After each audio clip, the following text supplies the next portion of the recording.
Given a time turner, I would tell my 21-year-old self that personal happiness lies in knowing that life is not a checklist of acquisition or achievement.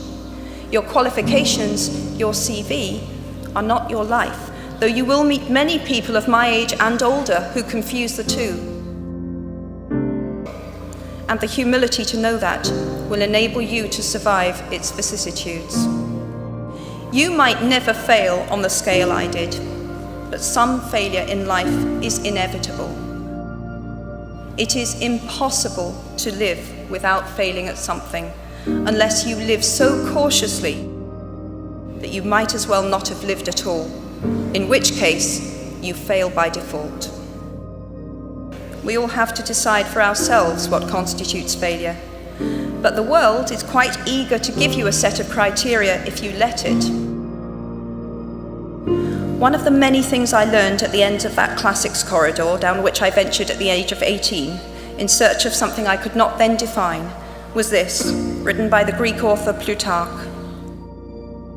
What we achieve inwardly will change outer reality. That is an astonishing statement, and yet proven 1,000 times every day of our lives. It expresses in part our inescapable connection with the outside world, the fact that we touch other people's lives simply by existing.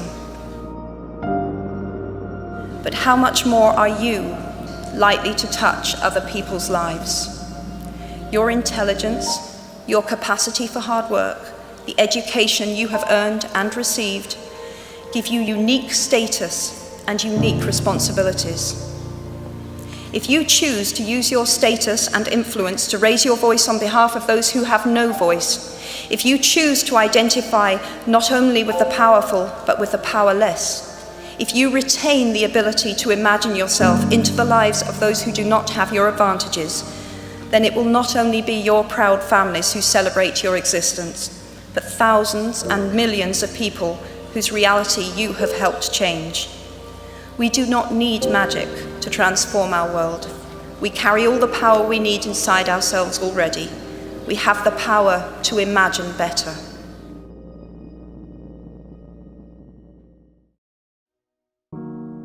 Looking back at the 21-year-old that I was at graduation is a slightly uncomfortable experience for the 42-year-old that she has become. Half my lifetime ago, I was striking an uneasy balance between the ambition I had for myself and what those closest to me expected of me. I was convinced that the only thing I wanted to do, ever, was write novels. However, my parents, both of whom came from impoverished backgrounds and neither of whom had been to college, took the view that my overactive imagination was an amusing personal quirk that would never pay a mortgage or secure a pension. I know the irony strikes with the force of a cartoon anvil now, but...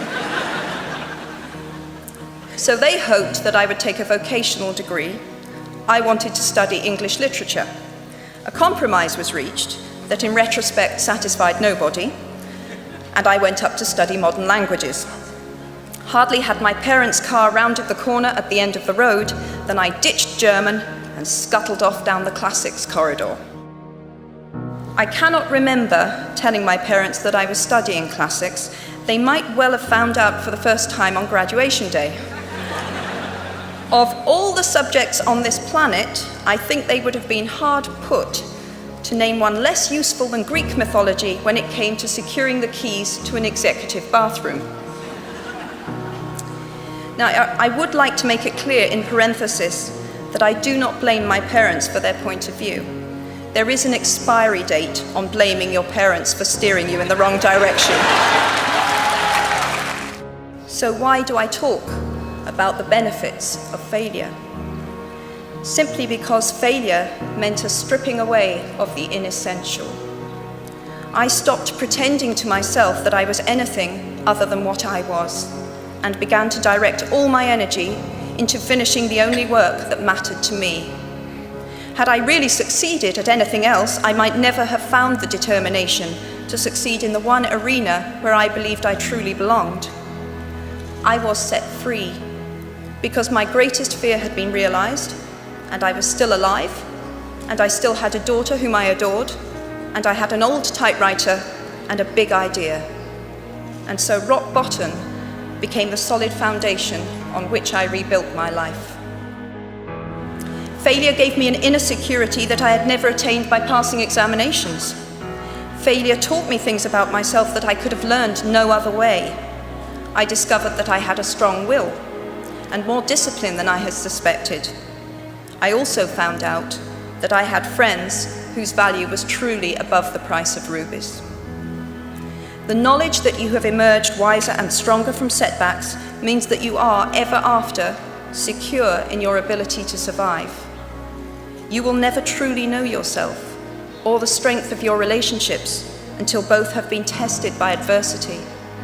Such knowledge is a true gift, for all that it is painfully won, and it has been worth more than any qualification I ever earned. I have one last hope for you, which is something that I already had at 21. The friends with whom I sat on graduation day have been my friends for life. They are my children's godparents, the people to whom I've been able to turn in times of real trouble. People who have been kind enough not to sue me when I took their names for Death Eaters.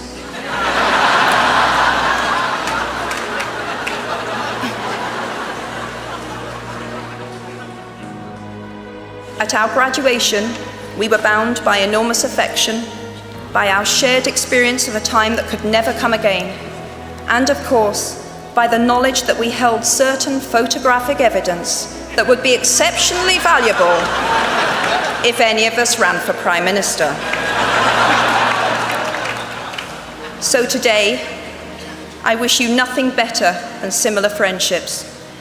And tomorrow, I hope that even if you remember not a single word of mine, you remember those of Seneca, another of those old Romans I met when I fled down the classics corridor in retreat from career ladders in search of ancient wisdom. As is a tale, so is life. Not how long it is, but how good it is what matters.